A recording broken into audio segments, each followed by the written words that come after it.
Hey, ladies and gentlemen, are you ready? I feel good. Oh, yes.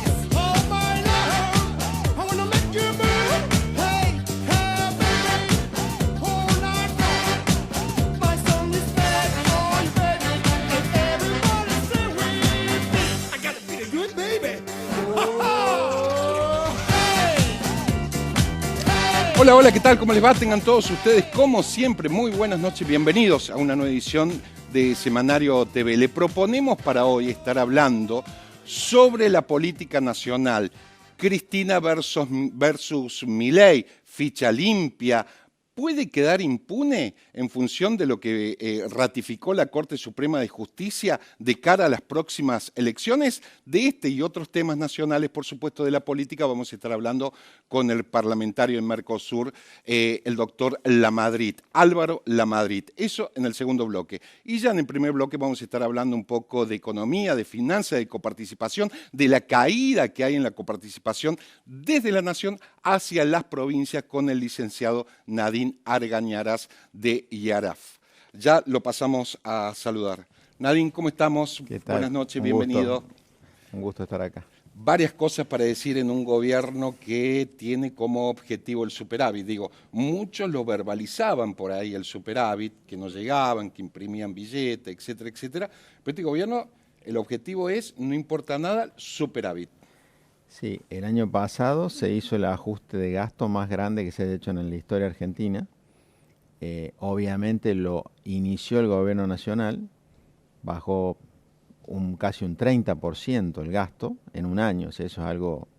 Nunca en la historia argentina... No, tengamos... una caída de esa magnitud no has tenido en el tiempo que se hizo, ¿no? En un año, claro. En un año.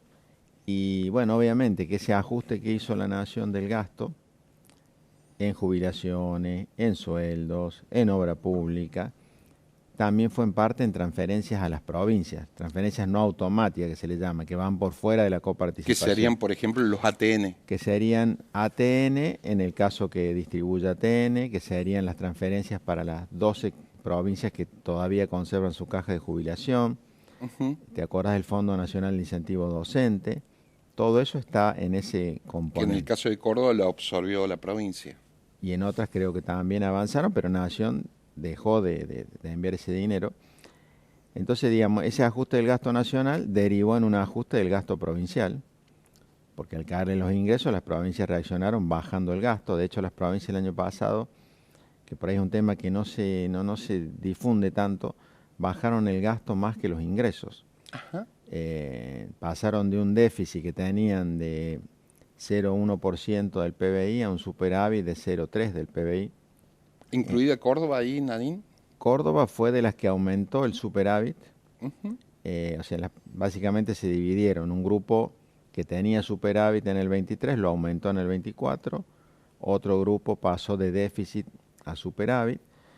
Pero en general todas las provincias terminaron, creo que excepto Buenos Aires y Catamarca, fueron las únicas que terminaron con déficit. ¿Sí? Déficit. El resto con superávit. Entonces hubo un ajuste muy grande.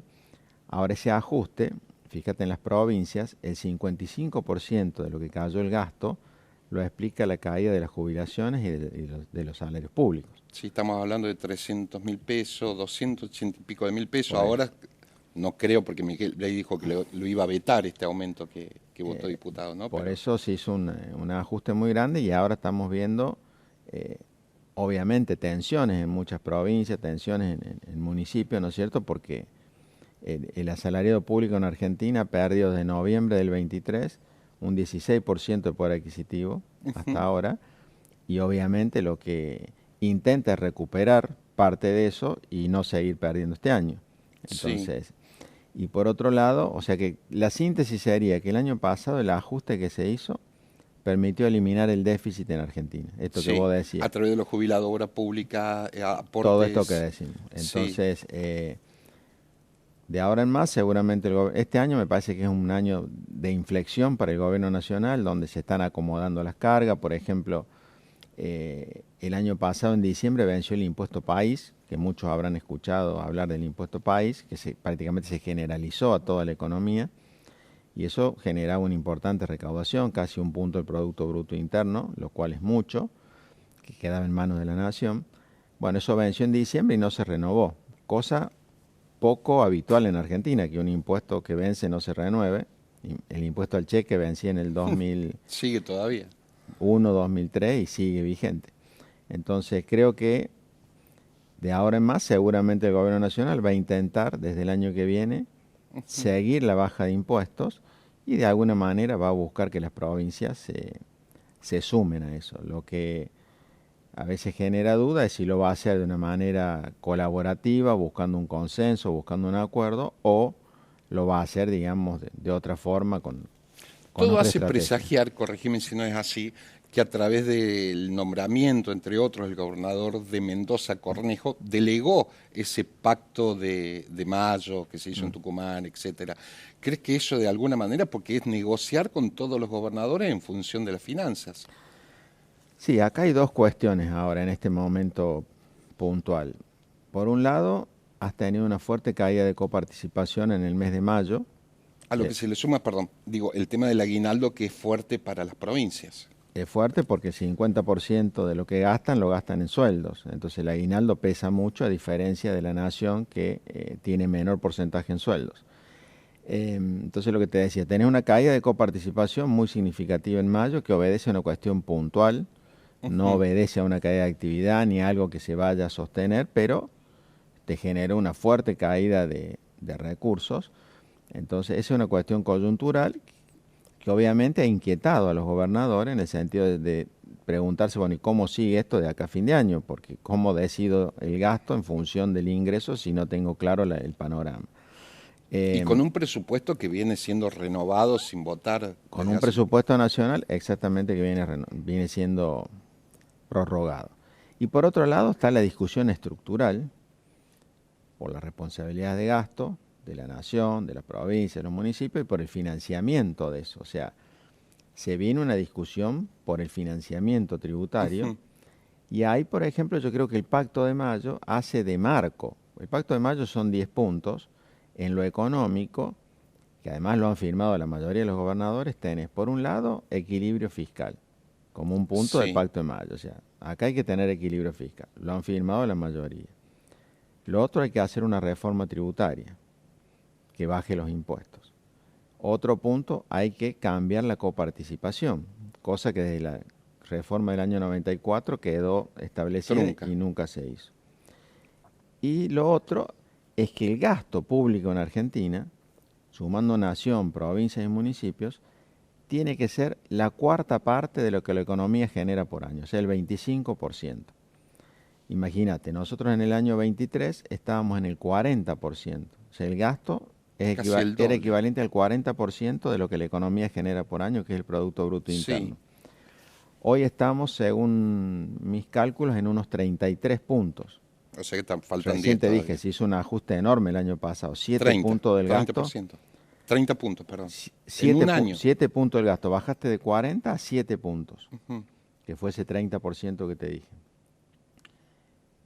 Entonces, para llegar al 25 te queda transitar otros 8 puntos.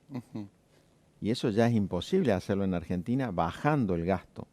¿Se entiende? O sea, ya no podés volver a hacer un ajuste como el que hiciste, porque ya no tenés margen, donde no ajustar, tenés margen, no hay margen. claro.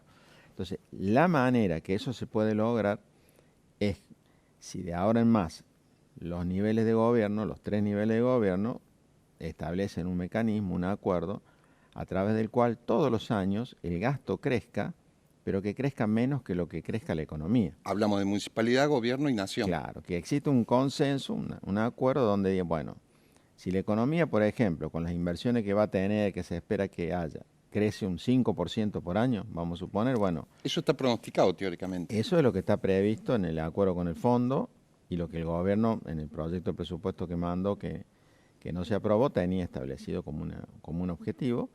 Es posible ese objetivo, no es un objetivo muy loco. Entonces, lo que tenés que determinar es que el gasto te crezca menos del 5. Lo que hay que determinar es cuánto menos, si 1 o 2, y tiene que haber un muy buen consenso, un muy buen acuerdo, porque si uno lo hace crecer al 7, o sea, es la única manera de llegar a eso, según mi punto de vista, a ese objetivo del Pacto de Mayo. Bueno, toda esa discusión es enorme. Me imagino, y la política de por medio. Y la política de por medio. Entonces hay en ese Consejo del Pacto de Mayo que tiene que encargarse de armar todo el andamiaje, proyectos de ley y demás, para esos 10 puntos, que hay otros más, está la educación y hay otras cuestiones. Bueno, ahí está un representante de los gobernadores, que es el de Mendoza, está un representante de la parte empresaria, que es el presidente de la UIA, que no me acuerdo el nombre ahora, Martínez por parte de los sindicalistas, Guillermo Francos, Sturzenegger por parte del gobierno nacional y un diputado y un senador. Bueno, hay que ver ahora cómo empieza a trabajar ese consejo, que tiene una tarea titánica por delante. Y más en la antesala de un año electoral, ¿no? Por eso, yo creo que esto ahora es la semilla para empezar a pensar, y creo que al menos desde el gobierno nacional, considero que después de la elección se va a venir algo de inicio en esta reforma. Proyectos, ¿no? Y cuestiones ya concretas, en materia tributaria, de coparticipación, de reforma previsional. Ahí creo que se viene Nadine, el gobierno vende números macroeconómicos, no sé si coincidís con el gobierno, que dice que macroeconómico estamos bien, pero se nota o se escucha diciendo, bueno, esa macroeconomía, ¿cuándo se va a volcar a la micro, al desarrollo local, etcétera? ¿Qué pronóstico ves? ¿Qué tendría que hacer el gobierno? Bueno, en primer lugar, la baja de la inflación ha sido significativa. Sí. No hay más emisión de peso en Argentina. No lo hay con este gobierno, digamos, que fue una de las cuestiones permanentes, ¿no es cierto?, de emitir dinero, generar inflación. Bueno, eso no hay emisión. Y se está dando un aumento de la actividad económica. Por supuesto que es un aumento interesante, pero lo estás haciendo respecto a meses muy malos del año pasado, ¿no es cierto? Los primeros meses fueron los peores. Y hay un enorme crecimiento del crédito. Sí. Pero que no se estaba viendo. Recién en abril fue el primer mes donde el consumo masivo tuvo un aumento positivo respecto al mes previo. Recién en abril, ¿sí? Lo bueno que empezó. Claro. O sea, lo que hay que ver ahora es cómo continúa eso, porque, digamos, está focalizado a lo mejor en compras de autos, que uno ve muchos autos. Crédito hipotecario. Crédito hipotecario. Ahí es donde está focalizado el crédito. Seguro. Hay que ver ahora si eso termina siendo más difundido, digamos. Abarcativo a los otros sectores de la sociedad. Nadine, gracias como siempre. Fue un gusto hablar con vos. Corte y volvemos. Let's go music. Here we go.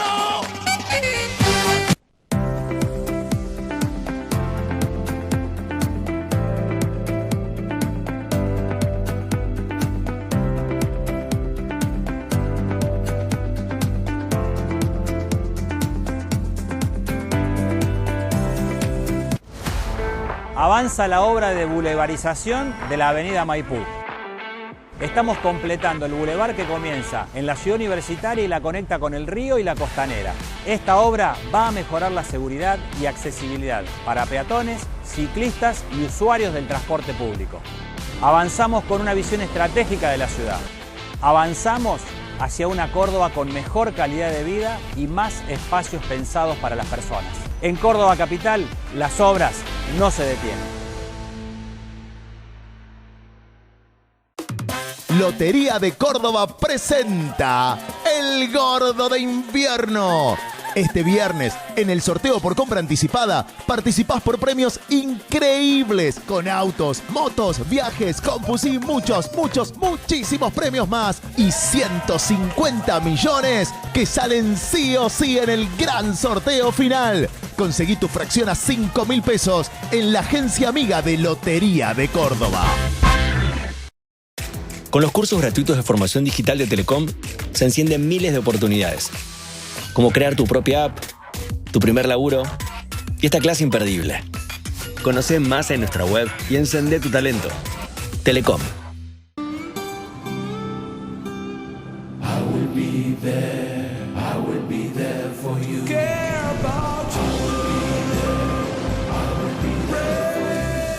En Sancor Seguros estamos junto a vos en todo momento, acompañándote. Sancor Seguros, estamos.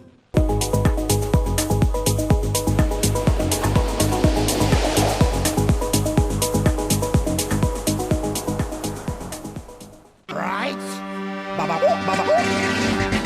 Hey, ladies and gentlemen, are you ready? I feel good. Oh, yes. Oh, my love, I wanna make you move. Hey, hey, baby, all night long. Muy bien, lo decíamos, vamos a estar hablando vía Zoom con el ex diputado nacional Álvaro de la Madrid, que tiene unas miradas muy críticas, no solamente del gobierno actual, sino también del kirchnerismo. Álvaro, ¿cómo te va? Bienvenido, gracias. ¿Qué tal? Un gusto hablar con ustedes, como siempre. Álvaro, lo primero que te quiero preguntar en el tema coyuntural es, ¿realmente crees que tiene posibilidades Cristina de ir presa?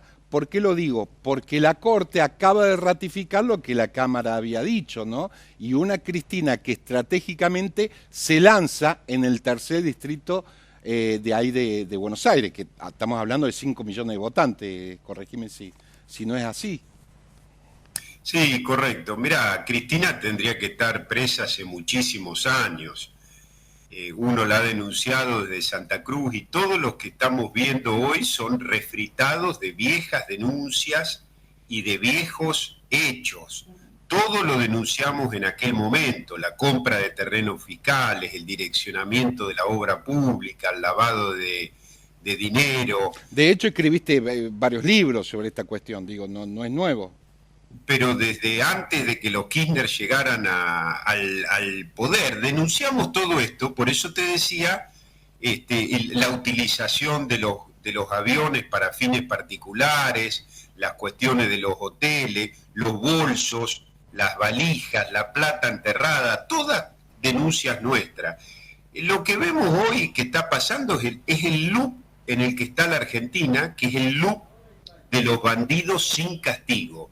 Y todo es el costo de la impunidad de Cristina. Desde el 2013, la agenda del país es si Cristina va a ir presa o no, o si se la tiene que condenar o no. Y seguimos Permitime una interrupción ahí. En su momento, siguiendo con el tema, Álvaro, en su momento Macri de alguna manera tenía la posibilidad de aceitar la cuestión judicial para que vaya presa. ¿La subestimó? Digo, porque aparentemente en función del arreglo y pacto político que hubo con el mandamás de Misiones, Rovira, acá también da la sensación que Milei la subestima con el tema de la ficha limpia. Quiero tu opinión, tu percepción. Yo lo denuncié en la justicia 19 días de asumir Milei, el pacto de encubrimiento e impunidad del gobierno con la corrupción del pasado. ¿Y qué significa ese? ¿Cuál es el pacto? Y bueno, el pacto es no denunciar nada, que las causas vayan al olvido, que fenezcan y que en definitiva no haya ninguna rendición de cuenta y que el kirchnerismo, Cristina y sus secuaces, quede con lo robado intacto. La política no se le animó a Cristina, por eso nosotros decíamos que no iba a salir ficha limpia, que eso era una de las postales del pacto. Otra postal del pacto fue promover al juez más corrupto a la Corte como lijo, voltear la posibilidad de que haya una reforma sindical en la Argentina, sacar al segundo de la UIF porque quiso investigar en la causa Chocolate y lo sacaron. Es decir, todas las maniobras para que no haya rendición de cuentas. Ahora la Corte la va a condenar a Cristina. Para vos ese es el presagio, porque también tenemos una justicia que olfatea muy bien los tiempos políticos. Claro, pero por eso yo te lo quería explicar. La Corte la va a condenar. No hay ninguna posibilidad de absolución. Mirá, acá habría 3 posibilidades. Elevar a 12 años, que es lo que pidió Luciani y el procurador Casal, confirmar los 6 años, que es lo que va a pasar. Estamos hablando de la causa de vialidad y la condena de casación, o absolver. La Corte la va a condenar a Cristina. Ahora, ¿cuándo la va a condenar? Cuando a Cristina le convenga, sin imposibilitarle ser candidata y volver a tener fueros en el Senado de la provincia de Buenos Aires. Y ese es el pacto de impunidad. Eso es lo que quiere el gobierno y eso es lo que ha dicho incluso hasta Franco, que es el jefe de gabinete. No queremos ficha limpia porque parece que está dirigido a una sola persona. Patricia Bullrich diciendo, no, esto tiene nombre y apellido. Bueno, en fin, mirá, yo te voy a decir algo, y esto se lo comento a la gente, a todos los que escuchan. que siguen mucho tu programa. Por supuesto que Ficha Limpia tiene nombre y apellido, porque ha sido una iniciativa ciudadana que ha surgido después del atroz saqueo del kirchnerismo. A nadie se le ocurrió promover Ficha Limpia mientras gobernaba Ilia o mientras gobernaba Alfonsín. Es un remedio institucional para algo que pasó, que no había pasado nunca, que es organizar un gobierno para delinquir y crear un sistema de corrupción para que no vuelva a pasar. Entonces claramente tiene nombre y apellido porque surge de la experiencia y del paso del kirchnerismo por el poder. Seguro. Álvaro, te propongo que hagamos, dentro de lo que se pueda, una analogía con la forma técnica, no política, porque sabemos que la fuerza política principal de la oposición hoy es el kirchnerismo, ¿no? ¿Se puede hacer una analogía entre el kirchnerismo en la forma técnica de hacer política y el gobierno de Milei? Hablamos de periodismo, convertir un enemigo constantemente para fabricar poder, corrupción, caso Libra, por ejemplo, etcétera. ¿Se puede hacer una analogía? ¿Está tan lejos el mileísmo, la Libertad Avanza, el gobierno de Milei, de la forma técnica de hacer política que tenía el kirchnerismo? En absoluto, y lo hemos venido diciendo desde que asumió Milei. Los Milei son la metamorfosis del kirchnerismo. Metamorfosis, qué buen título, sí. Claro, porque es la continuidad y la prolongación de un método de ejercer y concebir el poder. Si vos luchás contra un método negativo, antidemocrático, corrupto, violento, que ataca a la prensa, que prescinde del Congreso, que gobierna sin presupuesto, en un festival de fondos reservados, que se maneja absolutamente con discrecionalidad, con ATM, a los gobernadores amigos, que compra votos en el Congreso. Bueno, en el Chaco, Álvaro, habrás visto que la alianza con Sdero en el Chaco, que lo lleva al triunfo, ¿cuánto valió eso en ATN a la semana de haber hecho la alianza? Pero totalmente, o el voto de los dos senadores santacruceños para una iniciativa en el Senado favorable al gobierno, o cuánto vale la ratificación de los vetos presidenciales para no aumentarle a los jubilados. Dale, nos metamos ahí, con algo que es un poco más local, pero vos desde Buenos Aires lo ves. Un parte del radicalismo que le responde a De Loredo, en estos días no bajó a dar el quórum para esa posibilidad de aumento a los jubilados, que no era más que otra cosa que el 7%, ¿no? ¿Cuánto tiene que ver esa negociación?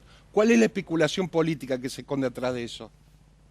Es una vergüenza, es la actitud de quienes dejan de representar, y yo digo que son los tránsfugas, ¿no? Los que tienen vocación de héroe, los que están preocupados porque los inviten a escuchar la ópera en Olivos o a comer asados para festejar. Milanesa, es ¿no? Milanesa. O milanesa, sí, o asados, cuando lo llamaron a comer un asado para festejar, sí, que no le habían aumentado a los jubilados. Mirá, ¿sabés de qué estábamos hablando? Dale. De un aumento del 7,2% a los jubilados y de aumentarle el bono solamente a los mayores que cobran la mínima.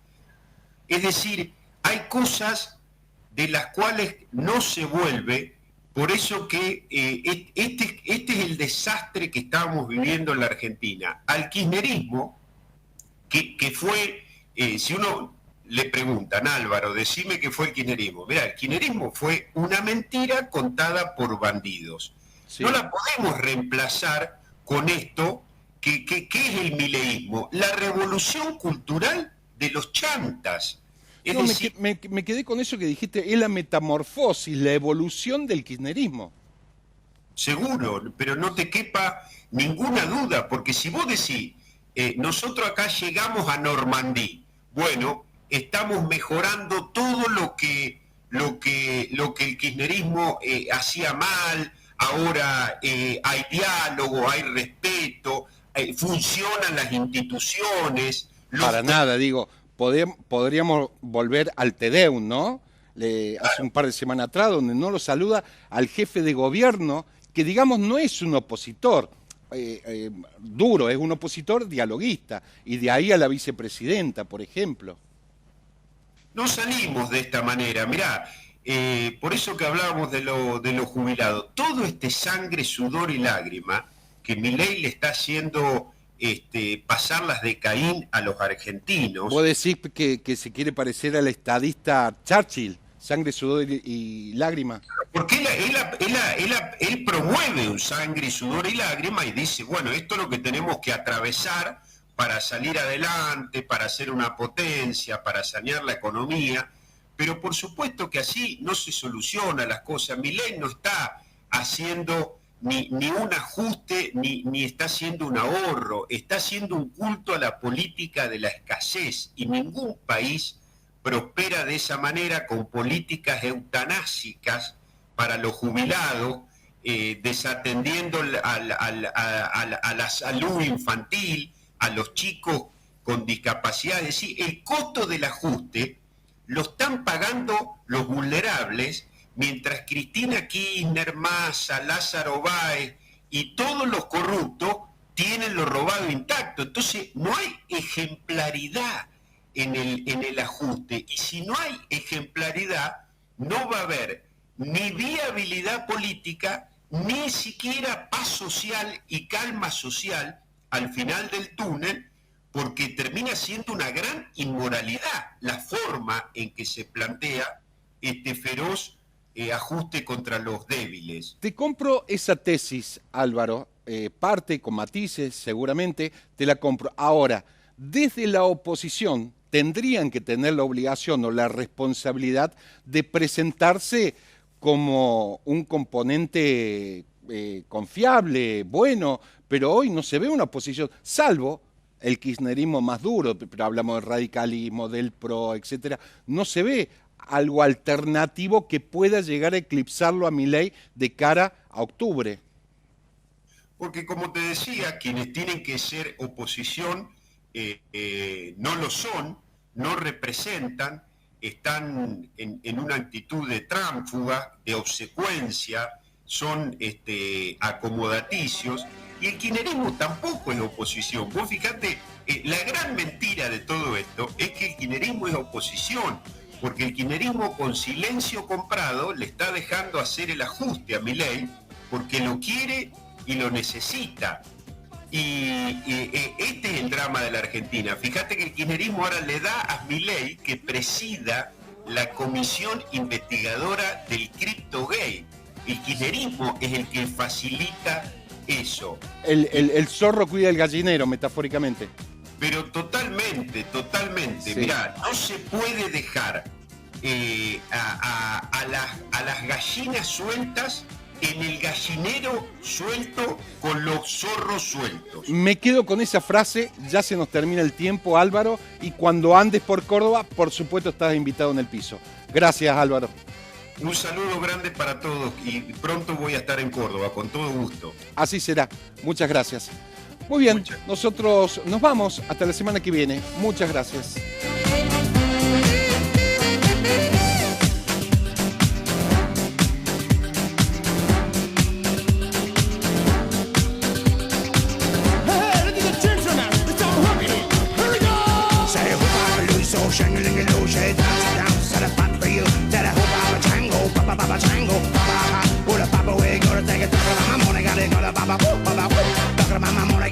Fue una producción de Televisión Mediterránea, SRL, Córdoba, Argentina.